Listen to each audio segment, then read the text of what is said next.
नमस्कार दोस्तों, स्वागत है आप सभी का आपके अपने यूट्यूब चैनल अमन प्रयास जीके जिसमें। जैसा कि फ्रेंड्स, आज है आपका 1 मार्च और आपका 1 मार्च को एसएससी जीडी का एग्जाम था, जो कि आपका 4th शिफ्ट का एग्जाम समाप्त हो गया है। 4th शिफ्ट में आपके 20 जीके जिसके प्रश्न पूछे गए थे, उनमें से अधिकतम रियल प्रश्न प्राप्त हो गए हैं। तो उन सभी प्रश्नों को देखेंगे, साथ में उनसे जुड़े इंपॉर्टेंट एक्स्ट्रा फैक्ट को भी देखेंगे। चलिए वीडियो को स्टार्ट करते हैं फ्रेंड्स, बिना किसी देरी के। ठीक है, तो देखिए आज का जो पहला जो प्रश्न आपसे पूछा गया है कि सतरिया जो नृत्य है आपका किस राज्य से संबंधित है। तो सतरिया नृत्य की बात करेंगे तो इसका संबंध दोस्तों आपका असम हो जाएगा। पिछले दिनों हम लोग बहुत बार इसकी चर्चा कर चुके हैं, तो इसका राइट आंसर आपका असम होगा। ठीक है, सतरिया नृत्य का संबंध आपका असम से है। इसे 2000 ईस्वी में आपका इस नृत्य को शास्त्रीय नृत्य का दर्जा प्रदान किया गया था। इस नृत्य को आपका उत्पत्ति का जो श्रेय है आपका दिया जाता है श्रीमंत शंकर देव जी को, इसको भी याद रखिएगा। तो आप लोग को मालूम होगा भारत में 8 शास्त्रीय नृत्य को दर्जा प्राप्त है संगीत नाटक अकेडमी अवार्ड के द्वारा। तो उसमें से भरतनाट्यम सबसे पुराना है, जो कि जिसका संबंध तमिलनाडु से है। कथकली का संबंध केरल से है। कुचिपुड़ी का संबंध आंध्र प्रदेश से है। कथक का संबंध उत्तर भारत से है। इसके अलावा मोहिनीअट्टम का संबंध आपका केरल से है। मणिपुरी का संबंध दोस्तों आपका मणिपुर से है। और आपका ओडिसी का जो संबंध हो जाएगा वो आपका ओडिशा से हो जाएगा। ठीक है, तो इतना आप याद रखिएगा। इसके अलावा फ्रेंड्स, वीडियो में हम लोग आगे बढ़ते हैं, लेकिन इससे पहले दोस्तों आपको बता दें कि अगर आप लोग का एग्जाम में 1 से 2 दिन बचा हुआ है, ठीक है, जैसा कि आपके एग्जाम में तो 3 4 5 को 2 3 4 को छुट्टी है, तो 3 दिन तो बचा हुआ ही है। ठीक है, तो अगर आप अच्छा स्कोर करना चाहते हैं जीके जिसमें खासकर, तो आप 2 चीज़ पढ़ सकते हैं। पहला चीज़ तो आप PYQ पढ़ सकते हैं। PYQ का आपका 76 सेट का एग्जाम हुआ था। 76 सेटों में 1520 प्रश्नों का PDF एकत्र किया गया है और 1520 प्रश्नों के साथ इंपॉर्टेंट एक्स्ट्रा फैक्ट्स है जहां से प्रश्न आपके एग्जाम में आ रहे हैं। ठीक है, इसको पढ़ लीजिए, नहीं तो जो अभी एग्जाम चल रहा है उसमें आए 350 प्रश्नों का PDF बनाया गया है। ठीक है, ये आपका 20 से 24 तक का है, आगे भी ये भी अपडेट किया जाएगा। ठीक है, 20 से 24 तक का है, 24 से 28 तक का 29 तक अपडेट किया जाएगा। तो लगभग 500 से 550 प्रश्न आपके इसमें हो जाएंगे। ठीक है, अगर दोनों लेना चाहते हैं तो आपको 49 पे मिल जाएगा, एक लेना चाहते हैं तो आपको 25 रुपये में है, जो कि मिल जाएगा। ठीक है, लिंक दोनों का डिस्क्रिप्शन में दिया गया है, तो आप लोग जाकर वहां से एक बार परचेस जरूर कर लीजिएगा, चेकआउट जरूर कर लीजिएगा। ठीक है, तो चलिए हम लोग वीडियो में आगे बढ़ते हैं। तो वीडियो में आगे बढ़ते हैं तो जो आपका सेकंड जो प्रश्न पूछा गया था, सेकंड प्रश्न की बात करेंगे तो पूछा गया कि निम्नलिखित में से किस त्यौहार को विजय उत्सव के नाम से जाना जाता है। ठीक है, या पूछा गया होगा कि हम्पी जो विजय उत्सव है, महोत्सव है, वो किस राज्य में मनाया जाता है। तो कोई भी पूछा गया हो, आपको उससे क्या लेना है, आपका राइट आंसर इसमें क्या होगा, तो आपका हो जाएगा हम्पी जो महोत्सव है, विजय उत्सव है, जो कि आपका कर्नाटक में मनाया जाता है। तो इसका राइट आंसर क्या होगा, आपका कर्नाटक हो जाएगा। ठीक है, तो इसको आप ये लोग याद रख लीजिएगा। इसके अलावा 2-3 मेला है, जैसे गंगा सागर मेला। गंगा सागर मेला की बात करेंगे तो ये पश्चिम बंगाल में मनाया जाता है हर साल 13 से 15 जनवरी के बीच। ठीक है, पुष्कर मेला की बात करेंगे तो सबसे बड़ा पशु मेला है, ऊँट का मेला है। ठीक है, राजस्थान में लगता है, अजमेर में। ठीक है, कोणार्क नृत्य महोत्सव की बात करेंगे तो उड़ीसा के कोणार्क में सूर्य मंदिर में लगता है। ठीक है, इसको भी याद रखिएगा। चलिए नेक्स्ट क्वेश्चन है कि राजनीति के निर्देशक सिद्धांत का उद्देश्य क्या है। पूछा गया था राजनीति निर्देशक सिद्धांत का उद्देश्य पूछा गया था या कुछ और पूछा गया था, हालांकि कंफर्म तो नहीं है, लेकिन हाँ आपका टॉपिक था जो कि राज्य के नीति निर्देशक सिद्धांत से ही था। ठीक है, तो राज्य के नीति के निर्देशक सिद्धांत की बात करेंगे तो इसका उद्देश्य पहली बात है कल्याणकारी राज्य की स्थापना करना। ठीक है, इससे हम लोग शॉर्ट फॉर्म में DPSP के नाम से जानते हैं। DPSP का full form directive principle of state policy होता है, जिसका उल्लेख संविधान के भाग 4 में अनुच्छेद 36 से 51 तक में किया गया है। ठीक है, इसके अलावा भारत का संविधान औपचारिक रूप से राज्य के नीति निर्देशक सिद्धांतों को वर्गीकृत नहीं करता है, लेकिन बेहतर समझ के लिए सामग्री और दिशा के आधार पर उन्हें 3 श्रेणियों में वर्गीकृत किया जाता है। यही 3 श्रेणी आपके लिए इंपॉर्टेंट है और यहीं से प्रश्न आपके आगे पूछे जाएंगे।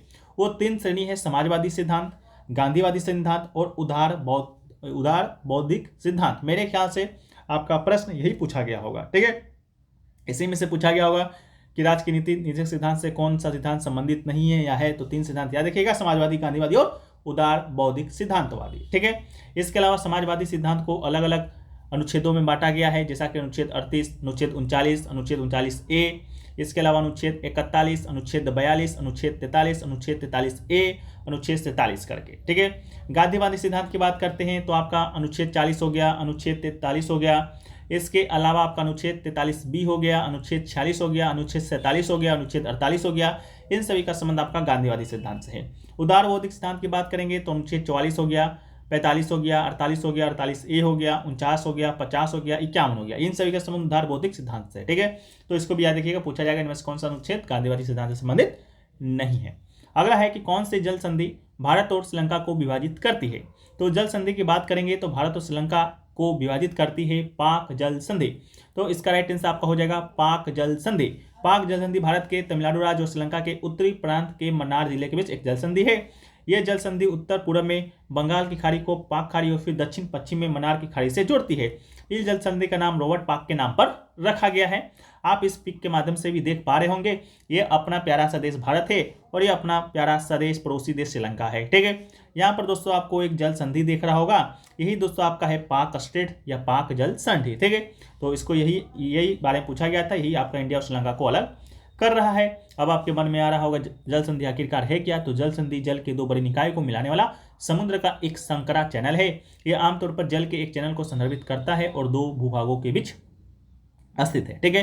तो जल संधि की बात करते हैं तो और कुछ जल संधियां हैं जहां से आपके प्रश्न आ सकते हैं। सबसे इंपॉर्टेंट है आपका जिब्राल्टर जल संधि। जिब्राल्टर जल संधि की बात करेंगे तो मुहम्मद सागर और अटलांटिक महासागर को जोड़ती है, ठीक है। स्पेन मोरक्को को अलग करती है। बोरिंग जल संधि बोरिंग सागर और कुछ चुकची सागर को जोड़ती है, अलास्का उसको अलग करती है। मलक्का जल संधि अंडमान सागर और दक्षिण सिंध सागर को जोड़ती है और इंडोनेशिया मलेशिया को अलग करती है। दक्कन जल संधि उत्तर में ऑस्ट्रेलियन द्वीप और दक्षिण में लिटिल अंडमान को जोड़ती है और हिंद महासागर में स्थित है। बॉस जल संधि की बात करेंगे तो तस्मान सागर और दक्षिण सागर को जोड़ती है, ऑस्ट्रेलिया में स्थित है। नेमुरो जल संधि की बात करेंगे तो कुनासिड और होक्काइडो द्वीप को जोड़ती है और आपका रूस में यह स्थित है, ठीक है।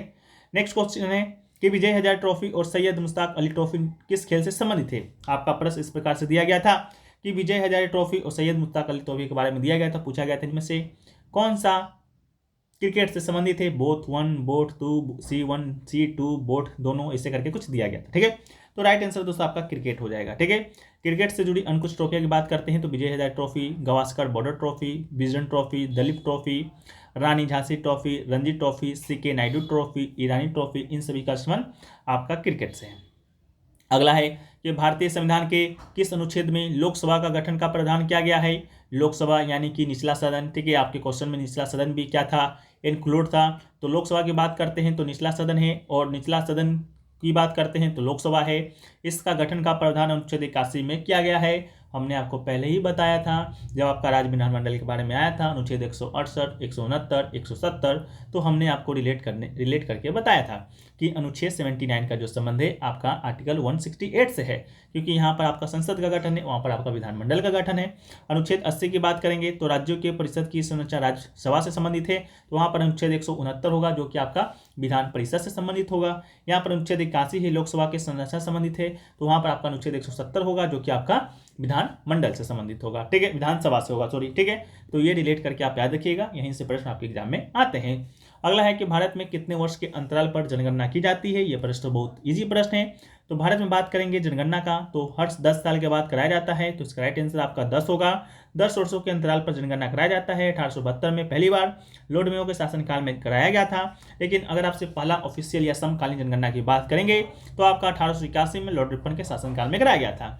इसके अलावा भारत में 1901 से हर 10 साल के बाद जनगणना कराई जाती है। 1901 से बात करेंगे 2011 तक का अंतिम जनगणना 2011 में हुआ है जो कि 15वीं जनगणना था, और स्वतंत्रता के बाद 7वीं जनगणना था। स्वतंत्रता के बाद पहली जनगणना 1951 में हुआ है। अधिनियम की बात करेंगे तो 1948 के अधिनियम से हुआ था। 11 के जनगणना का विषय हमारी जनगणना हमारा भविष्य है, और दुनिया में परिवार नियोजन अपनाने वाला पहला देश कौन है, तो अपना देश भारत है। अगला है कि भारत में GST कब लागू हुआ था, ठीक है। क्वेश्चन आपका थोड़ा सा लेंदी पूछा गया था, लेकिन जो आपका मिलता जुलता जो चीज़ें था आपका इसी से रिलेटेड है। तो भारत में जो GST है आपका 1 जुलाई 2017 को लागू किया गया था। GST का फुल फॉर्म होता है गुड एंड सर्विसेज टैक्स होता है, हिंदी में कहें तो वस्तु एवं सेवा कर, ठीक है। भारत में 1 जुलाई 2017 को तत्कालीन उस समय के वित्त मंत्री हुआ करते थे अरुण जेटली जी, जिनका अब निधन हो गया है, उनके द्वारा लागू किया गया था। संवैधानिक संशोधन की बात करेंगे तो 101वां संवैधानिक संशोधन किया गया था 2016 में, ठीक है। इसी से आपका GST संबंधित है। अगला है कि भारतीय नागरिक सुरक्षा संहिता 2023 किसने पारित किया है। तो भारतीय नागरिक सुरक्षा संहिता 2023 की बात करेंगे तो इसे पारित किया था अमित शाह जी ने, तो इसका राइट आंसर क्या होगा, अमित शाह होगा। ठीक है, यह आपका आपराधिक प्रक्रिया संहिता 1973 को बदलने के लिए 11 अगस्त 2023 को लोकसभा में अमित शाह के द्वारा पेश किया गया था। इसके अलावा भारतीय नागरिक सुरक्षा संहिता 2023 दंड प्रक्रिया संहिता 1973 का स्थान लेने का प्रयास करती है और सीआरपीसी गिरफ्तारी, अभियोजन और जमानत की प्रक्रिया प्रदान करती है। नेक्स्ट क्वेश्चन की बात करते हैं। तो नेक्स्ट क्वेश्चन है कि उस्ताद अमजद अली खान निम्नलिखित में से कौन सा वाद्य यंत्र बजाते हैं। तो वाद्य यंत्र की बात करेंगे और उस्ताद अमजद अली खान की बात करेंगे, तो इसका राइट आंसर आपका स से सरोद होगा। ठीक है, तो सरोद वादक हैं। इसके अलावा वो उनके स्पष्ट और तेज इकहरा तान के लिए जाने जाते हैं। 2001 में इन्हें भारत का सर्वोच्च नागरिक सम्मान पद्म विभूषण दिया गया था। ये तो हमने आपको थर्ड सेट में बताया था। ठीक है, इसके अलावा अमेरिका राज्य मैसाचुसेट्स ने 1984 में 20 अप्रैल को अमजद अली खान दिवस के रूप में घोषित किया था। 100% ये प्रश्न आपसे पूछा जाएगा क्योंकि पिछला बार भी पूछा गया है। ठीक है, कि अमेरिका ने किसे अमजद अली खान दिवस किसके ये संगीतकार के दिवस के रूप में मनाने का घोषणा किया था, तो अमजद अली खान उसका राइट आंसर होगा। दिन की बात करेंगे तो 20 अप्रैल होगा, साल की बात करेंगे तो 1984 होगा, लिख लीजिए। ठीक है, इसके अलावा उन्हें 21 में राजीव गांधी राष्ट्रीय सद्भावना पुरस्कार, 1975 में पद्मश्री, 1991 में पद्म भूषण से सम्मानित किया गया था। कुछ और प्रसिद्ध वाद्य यंत्र और उसके प्रसिद्ध वादक की बात करते हैं। तो बांसुरी वादक हैं हरिप्रसाद चौरसिया, सेकेंड शिफ्ट में आया था। संतूर वादक है पंडित शिव कुमार शर्मा, फर्स्ट शिफ्ट में आया था। तबला वादक है उस्ताद जाकिर हुसैन, कल आया था। सरोद वादक है अमजद अली खां, अभी आया है। बिस्मिल्लाह खां सनाई वादक की बात करेंगे तो कल आया है। पंडित रविशंकर की बात करेंगे तो परसों आया था। पंडित रामनारायण की बात करेंगे अभी नहीं आया है लेकिन 100% आएगा, सारंगी संबंधी थे। रुद्र मीना की बात करेंगे तो उस्ताद असद अली खां, 100% आएगा, लिख कर लीजिए। मृदगम से बात करेंगे तो रामानंद वीरागमन, 100% आएगा, लिख कर लीजिए। घाटम की बात करेंगे तो टी एच विनायकरम, नहीं आया है, अब आएगा, 100% लिख कर लीजिए। ठीक है, नेक्स्ट है कि लोकमान्य तिलक राष्ट्रीय पुरस्कार 2023 किसे दिया गया है। लोकमान्य तिलक राष्ट्रीय पुरस्कार 2023 की बात करेंगे तो प्रधानमंत्री नरेंद्र मोदी को दिया गया है। 2023 में जो पुरस्कार इनको दिया गया है वो आपका 41वां पुरस्कार था। यह पुरस्कार विभिन्न क्षेत्रों के व्यक्ति को देश में उनके योगदान के लिए दिया जाता है। यह पुरस्कार पहले भी इंदिरा गांधी, अटल बिहारी वाजपेयी, मनमोहन सिंह समेत अन्य प्रधानमंत्री को दिया जा चुका है। इसके अलावा यह पुरस्कार 1983 में शुरू हुआ था। 1983 में और चीज़ भी हुआ था, क्या हुआ था भाई, तो 1983 में भारत है जो कि पहली बार वर्ल्ड कप जीता था, किसको हराकर, वेस्ट इंडीज़ को हराकर। ठीक है, लोकमान्य तिलक की बात करेंगे तो 1 अगस्त को लोकमान्य तिलक ट्रस्ट के द्वारा दिया जाता है। 1 अगस्त को ही क्यों दिया जाता है, तो आपको मालूम होगा कि लोकमान्य तिलक जो थे ठीक है, 1 अगस्त 1920 को इनका मृत्यु हो गया था और 1 अगस्त 1920 को ही आपका भारत में असहयोग आंदोलन का शुरुआत भी हुआ था। ठीक है, तो उसी के ट्रस्ट के द्वारा दिया जाता है। तिलक स्मारक मंदिर ट्रस्ट को पहले हिंद स्वराज संघ के नाम से जाना जाता था। ठीक है, इसके अलावा एक और प्रश्न पूछा गया था आपका इंटर कॉन्टिनेंटल कप, क्या पूछा गया था भाई,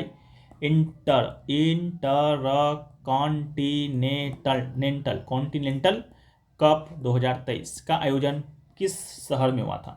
तो इंटर कॉन्टिनेंटल कप 2023 का जो आयोजन की बात करेंगे तो इसका आयोजन हुआ था भुवनेश्वर में। ठीक है, कहाँ हुआ था, भुवनेश्वर में हुआ था। कब से कब तक हुआ था भाई, 9 से लेकर 18 जून 2023 तक हुआ था। ठीक है, तो इसको भी याद रखिएगा। इससे पहले भी हुआ है 2018 में मुंबई में, 2019 में आपका हुआ है अहमदाबाद में। ठीक है, इसके अलावा भारत मेजबानी कर रहा है, तो याद रखिएगा सबसे ज़्यादा बार लेबनान जीत चुका है, 6 बार। ठीक है, तो आशा करते हैं वीडियो पसंद आया है। वीडियो पसंद है वीडियो को लाइक कर दीजिए, चैनल को सब्सक्राइब कर दीजिए। जय हिंद।